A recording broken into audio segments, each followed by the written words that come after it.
Hey everybody, welcome back to ESA Summer Online. We're here raising money for Alzheimer's Fondant, the Swedish Alzheimer's research. So links to donate, you can find those just below the stream. We'd also like to thank Kaspersky, Twitch, and ViewSonic for sponsoring this event. So now it's time for SeductiveSpatula to bring you his run of World to the West. Take it away. All right, hello there. My name is SeductiveSpatula. I'm joined by House Edge. Yo. And I heard rumors that we were playing in Norwegian today. So let's do rumors. Let's do that. That will be very easy for me, so that's nice. There's not a ton of text that is affected by this, but there's a little bit, so hopefully someone gets a kick out of that. Alright, well, if you're ready to go, then I'll just start in a little bit. So, 3, 2, 1, go. So, this is World to the West. For those of you who have played Teslagrad, you might recognize this little guy. He's the main character from that game. It's a game made by Rain Games. Teslagrad is definitely their most popular game, and most well known. And this game is... it's so weird to see the Norwegian text, but that's fine. So yeah, this game is set in the same universe, and they're actually currently working on a third game in the same universe called Mesmer, which I'm very excited about hearing some more of. It's in very early production so far. So, about this game, where Teslagrad was a 2D like puzzle platformer, this is an isometric adventure game. You play as 4 different characters, and we'll get to that in a bit. This is... yeah, we'll play as this chick for a bit. This is Lumi, or Lumina. She can teleport, as you can see. She also has a little staff on her back that you can smack people with, which we're gonna use quite a bit. But for the time being, we're just gonna do some stuff as intended, and then... yeah, we talked about this a little while ago, how this game has a very strange dynamic now, where it fluctuates between having really intense sections and then sections where nothing's happening. Yeah. So this starts off really slow, and then it quickly picks up when we do some funky stuff. Dude, you should read some of this Norwegian text. No. no, I should not. I feel like I should not mash as fast. Not that I mash fast anyway. I should like slow it down so people can read it a little bit. But there's a little bit of forced text. We'll see that. We are very upset. We get teleported somewhere to a strange world. Presumably now we've to the west. very clearly stopped doing the vanilla things and do funky stuff. So this is totally intended. You just jam yourself over that thing, and then you can climb this structure. It skips a little boss fight, like a mini boss fight. Only saves like 10 seconds or something, so it's not anything major. This, however, is major. So there's some really wonky collision here, so you can just blink into this pyramid thing and climb over it. So we've already gone past this little hole we can interact with that will take us to chapter 2. We're not gonna do that. We're gonna go our own way and skip ahead quite a bit in the game. I don't know if you want to talk a little bit about that in general, how's what we're doing now, or if you want me to just keep going. I mean, just by the way you sequence broke here, basically, and not entering chapter 2. Well, obviously you're going somewhere right now. To be precise, it's going to basically to the end of the game, more or less. Not the end of the game, but the last chapter, right? Yeah. So this game consists of 9 chapters, 8 chapters that are fairly linear, and where you keep like alternating control of characters. This is like not working. It's not working. I've never seen this be this bad. Ain't that typical? This is that's marathon luck for you. Oh, we got it. Okay, cool. Oh, there you go. Finally. So yeah, this is obviously not intended, right? This one is way easier, so that's good. This one is easier, yeah. Hey, yeah. Nice. Good job. Oh, water. Yeah, Waterfalls. Can you hear them? Don't go chasing waterfalls. Wasn't that a song back in the 90s? Maybe. I think it was. You were probably not even born then. Okay, so I'm picking up some money here. I'm picking up a little extra money just for safety. We're gonna use that later, and we'll get into the details of that a little bit later. Oh, it stopped. Aww. So if someone's into really loud waterfall ASMR, I apologize. That's the end of it. But yeah, so we collected a little bit of money, and we actually want to go to the left here to trigger the next, well, not the next chapter, but the chapter we want to trigger. But we're gonna fall down here first just to make sure Lumi's legs work properly. Oh my... what is happening? But yeah, the chapter we're about to trigger, again, is the last one, but the way the game works in a way is like, the last chapter is like by far the longest, right? It's like half the game. Yeah, it's like 50% of the game, so... yeah. And right here I'm just collecting some... they're referred to in the game as batteries. We used to need 15 of them in the game, but now we only need 4 because of some recent rerouting. Which I'm very, very happy about. So yeah, welcome to the Store Eventyret. Kapitel? Kapitel, yeah. Perfect. Yeah, nice. So yeah, this is chapter 9. We're supposed to be 4 characters here, but there's one of them didn't show up. He was busy this day. Had better things to do. So yeah, the game gets a little bit confused here because we're not supposed to be here yet. So you can see we're actually like stuck here and we have to leave and come back. And then the game finally lets us like, okay, you can move around and do stuff now. And yeah, we're currently supposed to be playing as the 4th character that we haven't seen yet. We actually won't see him for a little bit. So this next cutscene is like one of my favorites because... like I said, we're supposed to play as the character we haven't seen yet, so the game just assumes we're playing as that guy, so there's 2 of Lumi instead. I love stuff like this. Love it. So, anyways... mind if I sneak a quick donation in? Oh, go for it, go for it. Alright, well, Random Pink Bunny sends in $10. Says, hi, Spatula. Good luck on the confusing run. Don't forget the batteries. Guy else could I shotta.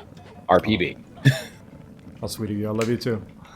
And yeah, I think I'll remember the batteries, but I'll probably check a few times anyway. So yeah, this is the reason we bought a bunch of money. Not bought a bunch of money. That would be interesting. I collected a bunch of money. So we're buying these little dudes because what I just got from that guy. How many do I have? Oh, let's get a couple more. We have the money for it, sure. That's an awesome name. Knotlemen, yeah. Oh, I'm in the ceiling. Okay, interesting. I haven't done that before either. It's going well. But yeah, so we just buy a bunch of those dudes because we got a little like bag, like a monster bag, that lets us pull out monsters like this, and I almost exploded myself, but we saved it. So this lets us buy or collect creatures. And we can just, they all have different abilities, and we can just like pull them out whenever we want and use them. So I bought a bunch of the Knotlemen, or whatever they were called in Norwegian. Like, even their name already suggests, okay, something is gonna blow up. Yeah, they're called like right? Blamlings or something in English, I think. But yeah, so this person can control animals, as you can see. And but we haven't yet actually gotten the ability to control animals. That's why I have to like... on the previous screen I had to pull out the monster to be able to control this guy. This is really weird. Okay, we're fine. I'm bringing this guy for a skip we'll do in a little bit. But first I have to collect some keystones. If he wants to jump. There we go. Welcome to me. There you go. So yeah, we've just been tricking the game because... again, we've triggered chapter 9 first, so we have access to like late game stuff that we're not supposed to yet. So the game just assumes we can also control animals. So this is the first guy. Well, now you can. Oh, now I can. Yeah, now I picked up the mask, so that's all good. So yeah, this little thing doesn't look like much, but it allows us to skip that door. So in the bottom right, I have these 2 keystones, and by not having to use the square one, I can use the square one on this next door over here. And this also like. There's gonna be a lot of this where I'm setting up stuff for later. So the first section we play as this chick, Miss Terry. We will just run around, collect stuff I need for later, or open up paths for other characters to take later. And now we'll get to see the little guy we were supposed to play as earlier. He'll come teleporting in here.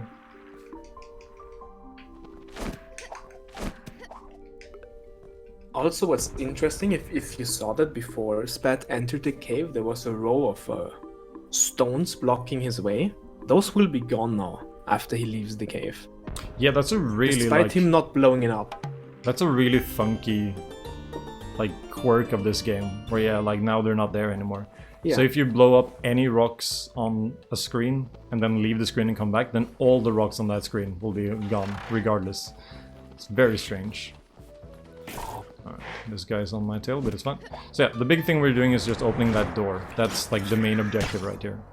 Then I use some clever use of the animals to skip out on the puzzle here to get this keystone. And now we're done with Terry for the time being. I think it might be interesting to say, because that sequence there looked like you could like teleport as Lumina and get the keystone, but actually Terry's the only one that can collect these fragments, right? Yeah, the keystones only her she can collect, yes. Exactly. So that's why we had to do it as her and use the monster bag and stuff. Yep. So yeah, well, I guess technically too, like either Terry or the squirrels can pick it up, yeah. Right. Since we did that. Okay, so this is gonna be the first like real skip of the game. I'll get into some other stuff that I forgot to talk about later, but yeah. So right here, if you just line up diagonally at this little like thing, you can clip onto this or jump onto this wall and really easily just hop out of bounds. And just the way it happens to work out in this game, we just keep walking to the left and we just get put into the boss room of the second to last boss. So this is a huge skip. I think we calculated this saves like 15 minutes or something. It's pretty good. So this eyeball boss dude, actually I'll let House talk about this. It's pretty basic, but yeah. Well, pretty much what happens every phase is it raises its shields. You lower the shields by attacking it with the staff. You can hit two of them at the same time. You're like kind of in between two. But basically you're trying to lower the shields with staff hits, and then you hit the hit the eyeball itself. And that's what you're trying to do. We good. We good. That so was with good. this, yeah, that was an okay fight. I messed up with few hits, but that's fine. Fair. That's also very loud. Sorry. So right now you see the water is lowering. It's actually not only the case for this room, but for pretty much the entire map. And we're going to use that to do some pathing that we normally wouldn't be able to do. So now we finally get to this guy, Knaus, and his little section, which is the longest section of like intended gameplay. Right. Pretty much like one of the two we have left, or we have in the run now.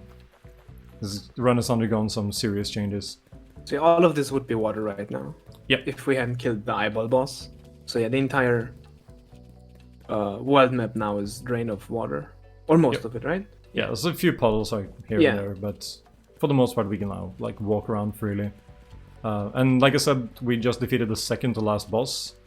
So the rest of the run now is going to be to set up so we can actually go to the final boss. We need a couple abilities for that.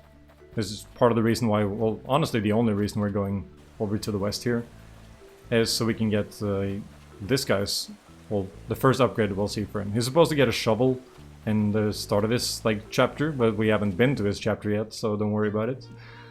We'll briefly be there. But yeah, we're going over to get some ice boots, which lets him like skate over water. And hopefully these guys don't kill me. Okay, that's fine, that's fine.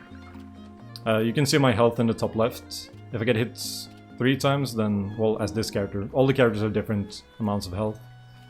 But in the case of Knaus, if you get hit 3 times, then you just die.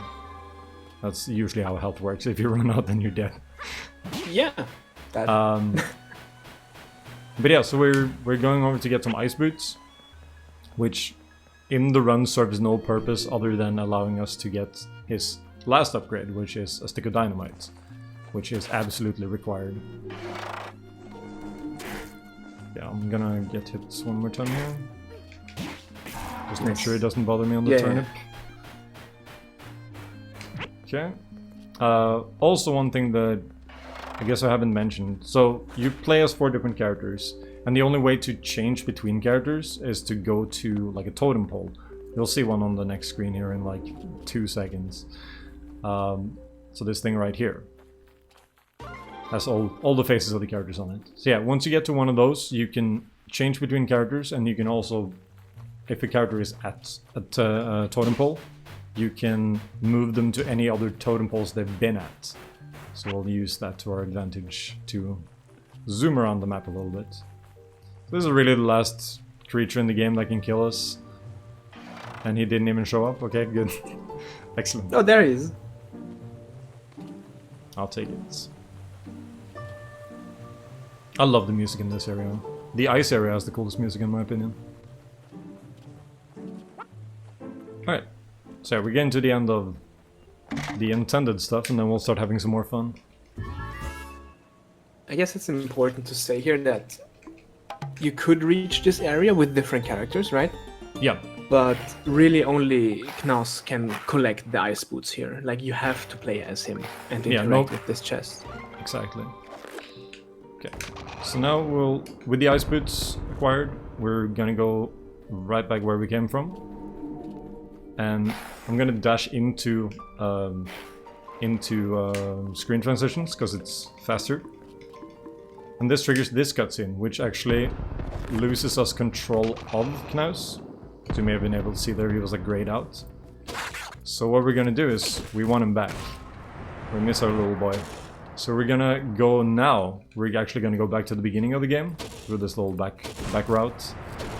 And we're gonna finally actually trigger Chapter 2. So we've gone from Chapter 1 to Chapter 9, and now we'll go to Chapter 2. So yeah, we're going along this path again, instead of going over this pyramid structure. We're actually going the intended way, because we want Knaus back. Oh nay. Oh nay. Oh nay. Oh nay. A boy and his shovel. The dream. I'm not spotted. That shovel. Yeah, I know that. You picked it up. Yeah. Nice. You're learning. Thanks. Welcome to educational stream. Okay. So in the bottom right now, you'll see there's like a little save icon. That's all we are here for. And now, even though he wasn't at a totem pole, because he triggered an autosave, the game remembers that he's right there. So what I did was I just loaded the game as a different character who was at a totem pole, and that lets me move this guy. So now this cutscene that stopped us earlier is no longer there, because we already did it. And we'll go get the dynamite. So this is not the direction you would normally come from with the dynamite, but don't worry about it. There's also this a whole tiny boss body of water, right? Yeah, is why we needed the ice gates. Yep, that's the that only little reason. river. It's so silly, and it would actually save a significant amount of time if you didn't have to get that. Yeah. Dynamite. Alright, so let's go. So now, welcome to this guy, Lord Clonedon. So he has this little ledges that you can climb up. There's a lot to talk about here, I'm sorry. It's gonna seem a little disjointed. But yeah, you can climb on those little ledges, but along the outside, like the outskirts of the village here, you can't climb on these. But if you line up on the corners, you can. And the game doesn't expect you to be up here when you go through a screen transition, so now you can just walk through trees. Which is very convenient, because over on our left here, there's actually a cave that you're supposed to go through a whole bunch of puzzles and a whole bunch of struggle to get to. So yeah, we just drop through the ceiling. Well, I'll try to body slam this and see if I can trigger it. Perfect. Nice. So yeah, and now I just open that door, which may not seem like much, but those are the kinds of doors that require the batteries. So in the top right you can see I have 3 currently. So that door needed 1 to open. There's another one that needs 4, and then there's one that needs 9, and finally one that requires 15. So previously that was the big like bottleneck of the game, was having to get all the batteries. However, now we've actually reduced that need down to 4, and then we'll do some more. There's a fish in the ground. I didn't know there was a fish. I've never seen that guy. Interesting, interesting. I wonder if you can control the fish. Time to do science. Maybe fish is strats. I doubt it. Maybe fish skips ice boots. Ooh, the dream. Just ride on the fish. So yeah, this is the only other section of like extended intended gameplay. After a quick out-of-bounds excursion. Oh, that was actually lucky. He almost beat you there. That would have been awful. Yeah, if you take damage while you're controlling an animal, then you just get knocked out of the controlling states, which usually isn't a huge deal, but it can be real annoying, that's for sure. I'm gonna control this guy and release him immediately, just so he doesn't bother me. We'll break that rock with our powerful ankles. And now we get to the desert section of the game, which has these little... sir, you need to... Yeah, I'm gonna He use wants him. to fight. Yeah, we'll just do this, it's fine. So, those guys, one of the most useful enemies you can control. We unfortunately... Well, no, I shouldn't say unfortunately. We fortunately don't have to deal much with them in the run anymore. But previously I used to use them for a bunch of different things. But right here we're gonna use one guy to just get up this on top of this little thing. So because normally Terry would not be able to climb that, but now we can get on top using the baboons. Use another two in a little bit, but first we'll grab our last battery. I didn't get it. Interesting. There we go. There you go. He's gonna commit suicide now, that's fine. So yeah, now we have the 4 batteries we'll need. And you may also notice that in the bottom right, I still have that keystone from earlier that I never used. I just picked that up earlier, and I'm gonna keep it until we use it like way later. That just avoids having to do some more controlling of animals. Now, this section I'll let you do, House, because this can be a bit of a mess. The temple? Yeah. So, in general, the idea here is for every character to come here once and hit a gong at the end of the temple.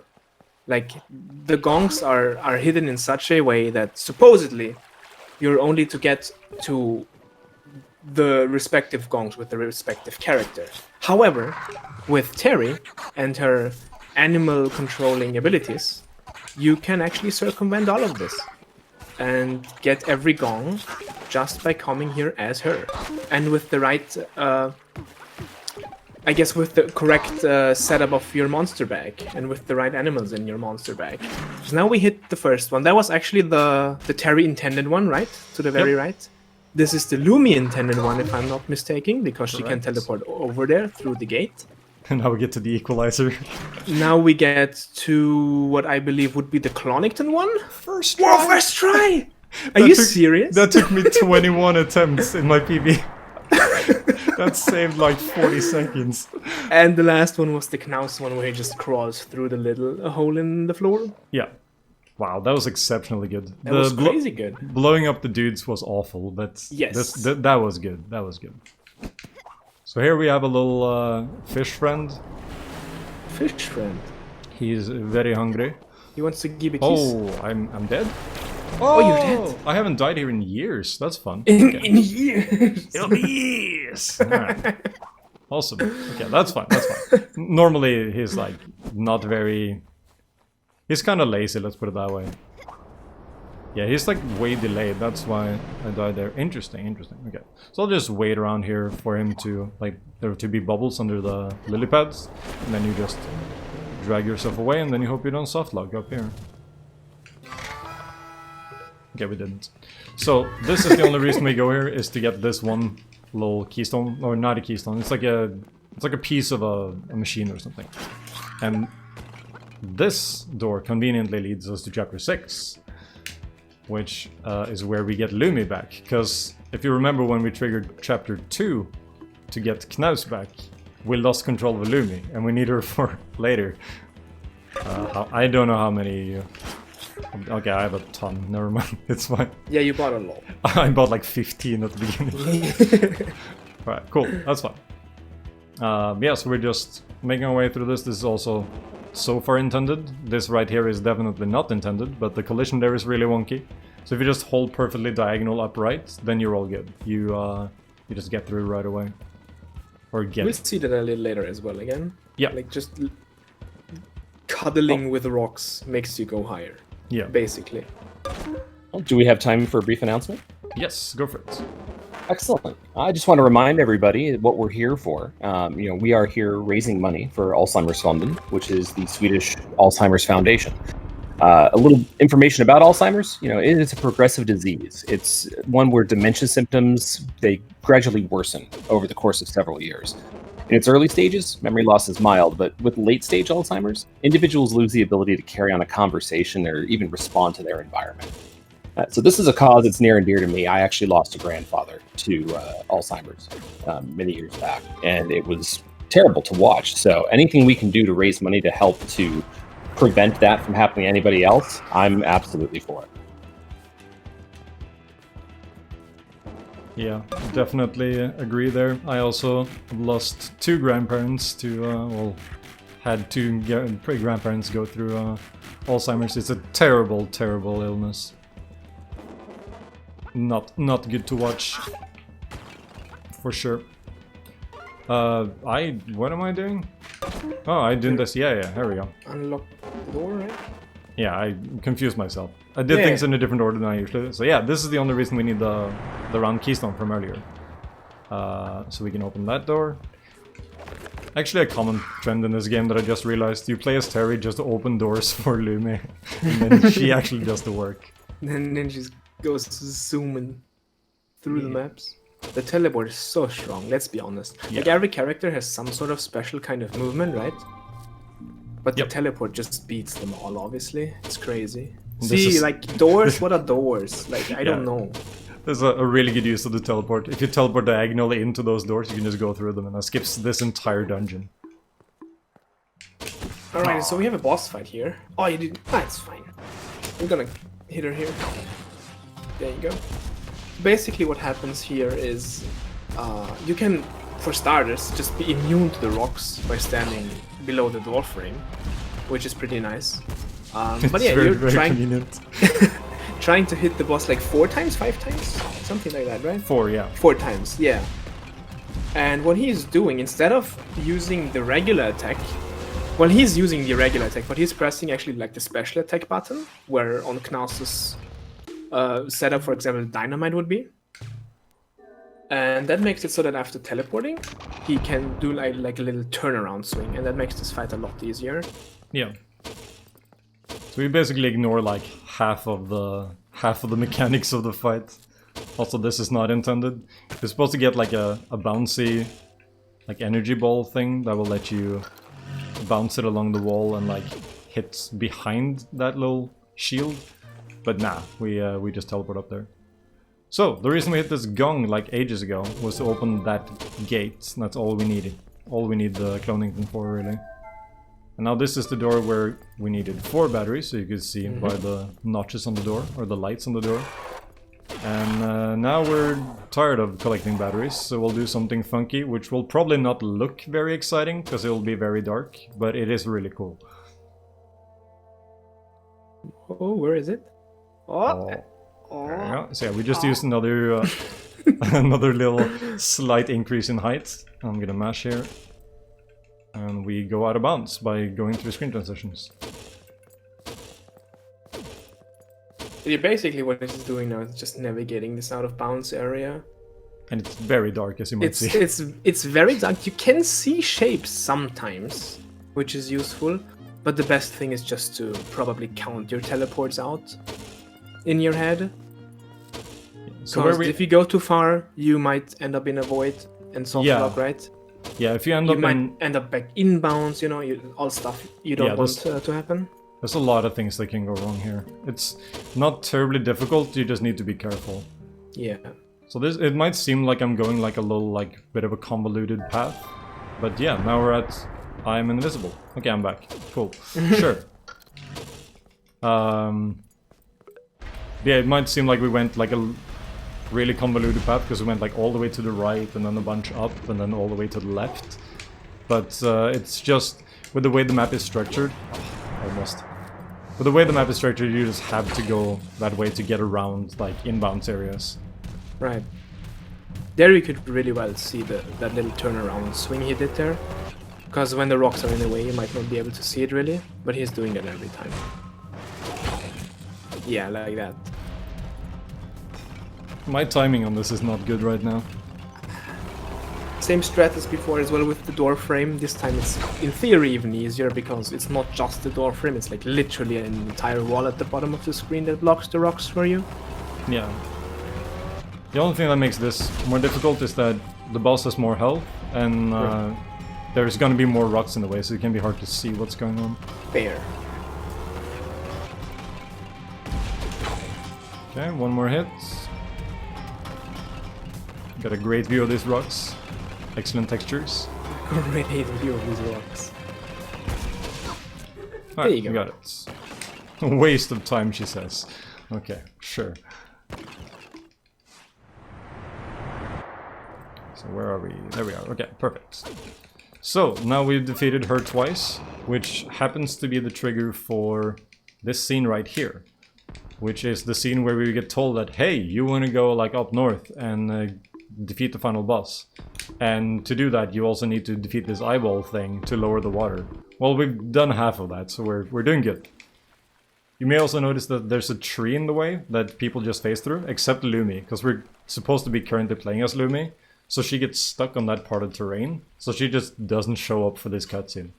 Which is why it takes a while for people to show up, because the game is basically just waiting for like everyone to get into position, but Lumi just never makes it. That has a very nice side effect that we're really close to the teleporter now, which is where we want to be. And now we go back to where we killed defeated the punch girl the first time, because once you've defeated her, once you get to this point, you trigger Chapter 3, which actually isn't Chapter 3, it's actually Chapter 7. Don't worry about it. This house has multiple chapters related to it, but yeah, this scene that's playing out right now is the scene for Chapter 7, but since it's the first chapter we trigger, it triggers at Chapter 3. It's a bit of a messy explanation, but it's not important. So the only reason we're doing this is because here we get the big climb, where Clonington can now climb higher ledges than he used to be able to. And that is useful for 4 ledges in the entire game. It's actually required to get to the final boss area. There are other ways to get up to the final boss, but you need to be playing as Clonington to actually trigger the fight. So, we're coming up on that now.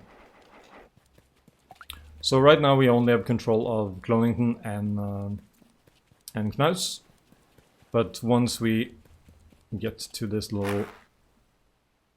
That looked very strange. Yeah. There's something weird going on today, but that's fine, that's fine. It's how it's supposed to be.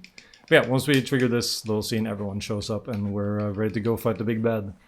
Mm-hmm.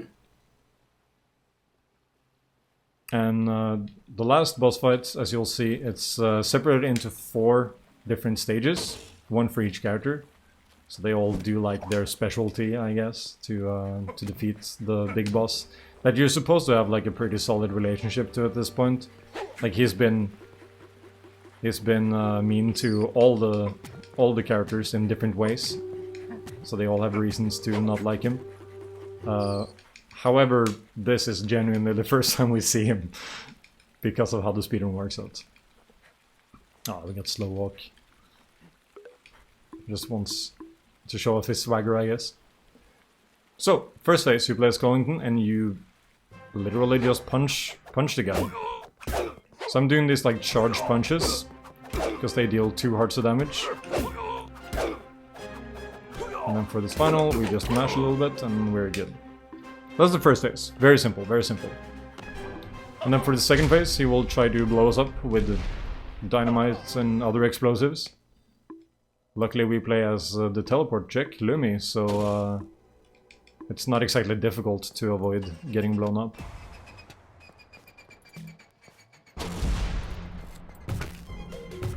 Also, this phase, or this pattern right here, with the big bombs, they always drop in a counterclockwise pattern, so it's very easy to avoid everything just by blinking over this little gap right here. This green guy tries to push you around, but he never succeeds. And then yeah, you just wait. And if you hug this wall, you actually won't get hit anyway. And now on to the third phase. So House, take it away. Well, the third phase is why we needed the dynamite for Knaus, if you guys remember. And why we needed the ice skates and stuff, right? So what happens here is there will be some like bronze generators inside this drill machine, I guess. And the pattern in which he needs to attack these is always the same. Like you can see the one in the middle already like lighting up. And then the rhythm from there on will always be the same. Like he knows the second one, the third one, and so on. And what he is doing is like he's placing the dynamite to where it needs to go, obviously.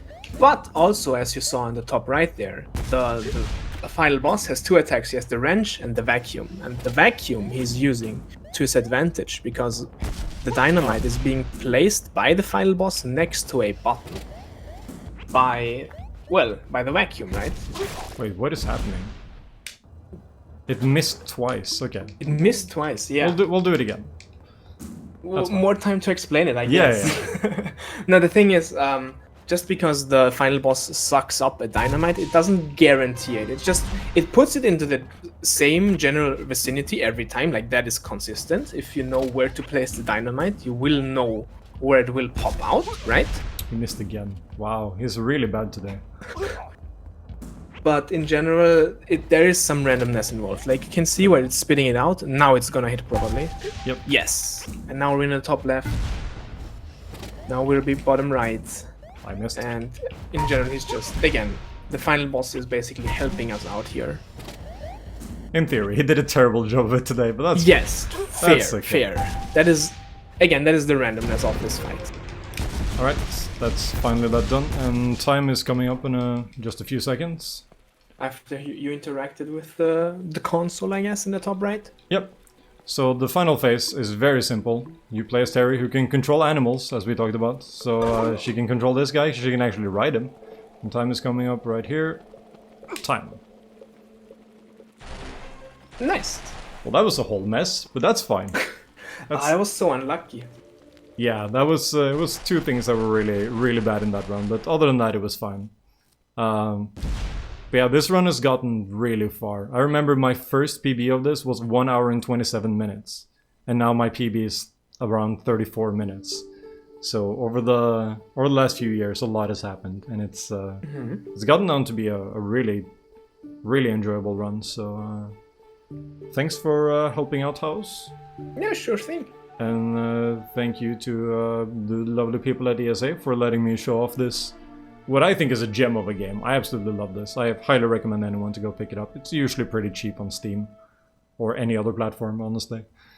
So yeah, hopefully people enjoyed. Well, thank you so much, SeductiveSpatula. That was an amazing run. Tusen takk. We're gonna take a quick intermission, and when we come back, you're going to have Legend of Zelda Skyward Sword being run by KitKat6. That's also the end of my shift, so I'll leave the microphone in the very capable hands of Paulister. Y'all have a lovely evening, and I'll see you later.